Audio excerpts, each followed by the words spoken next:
Netcasts you love. From people you trust. This is Twit.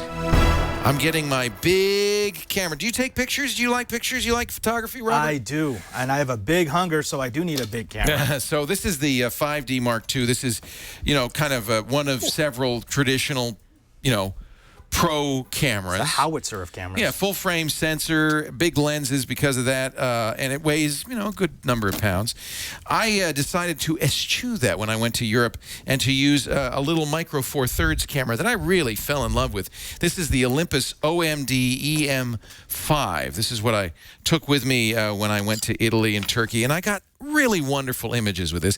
What's nice is it harkens back to an earlier Olympus camera. You might remember the OM1 film camera. Really looks a lot like this. It was fun to hold, fun to use. And when you compare the OMD EM5 with the 5D, you really see how much I save. And by the way, these are comparable lenses. But because it's a Micro Four Thirds sensor, the smaller lens also makes the whole kit a lot lighter. You can carry your whole camera kit in a small backpack. Well, Olympus has followed up on the OMD EM5 with a new Micro Four Thirds camera. This is it. This is the OMD EM1. So don't be confused by the numbering scheme. They are going backwards of the numbering scheme. But this is probably in response to some of people's input on the EM5.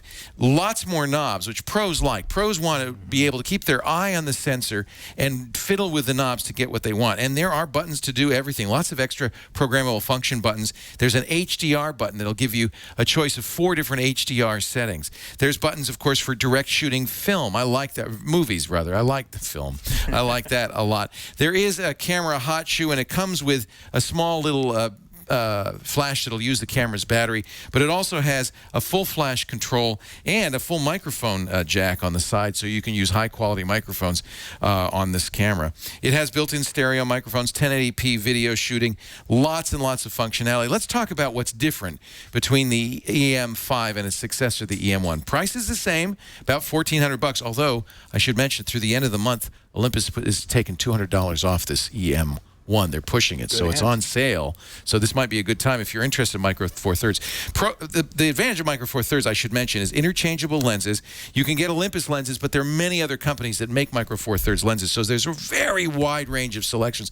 One of the things Olympus did with the EM1 that I like a lot, there are 2 focusing styles. There's the fast Micro Four Thirds phase focusing, but it also has contrast focusing built in. That's if you want to use older Four Thirds lenses. And in some cases, with continuous focus, you'll be able to use both. That's great. Very fast focusing on Micro Four Thirds, except in low light, where it is notoriously bad. I found that the same thing here. But great lens choices. This camera has built-in Wi-Fi, which is really cool. You can pair it. I won't show it right now, but I paired it to my iPhone. You can pair it to an Android phone. Olympus has applications, also an iPad, which means you can remote control the camera, but also pull images off and edit them. The other thing Olympus has done is they've really improved the electronic viewfinder, or EVF. These are SLRs, but they're mirrorless. There's no mirror, there's no prism. That's the sensor right there. And so in order for, unlike a traditional SLR, which has a mirror and you're looking through the viewfinder through the lens, this uses a video tap that's an electronic viewfinder. They've much improved the EVF in this. Thing is really good. 2 megapixels, very high resolution, very good color accuracy. You can zoom in with the electronic viewfinder. You get lots of information, histograms and stuff. So, while optically it doesn't feel as live, perhaps, as a true optical mirrored camera, I have to say, EVFs can do so much more once you get used to them.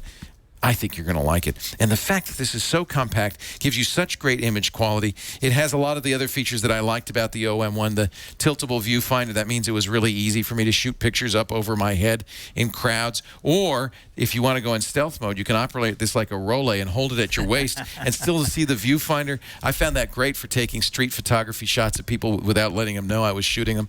I am a big fan of the EM5, and I like the EM1 an awful lot. I think they've done a lot lot to improve it. I like the fact that I don't have to take my eyes off the viewfinder. I can just twiddle these knobs and change the settings. So let me give you the pros and cons.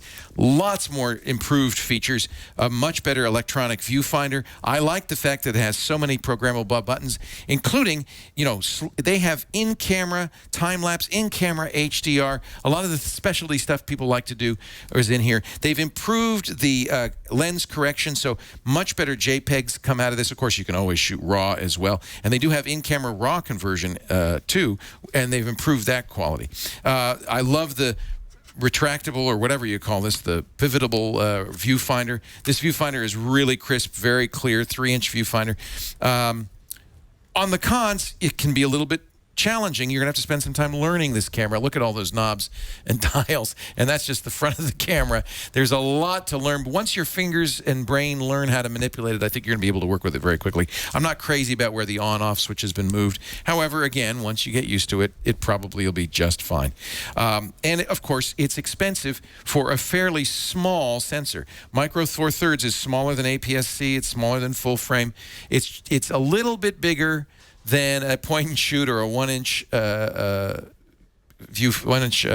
sensor, but still you lose a little bit of the bokeh, a little bit of the depth of field that you would get on a bigger sensor. On the pro side, of course, this is a 45mm lens. That's effectively 2x because of the smaller sensor. So this small lens is actually a 90mm lens when I'm shooting. This 75mm lens is effectively 150. So you get smaller lenses, which give you a lot more capability.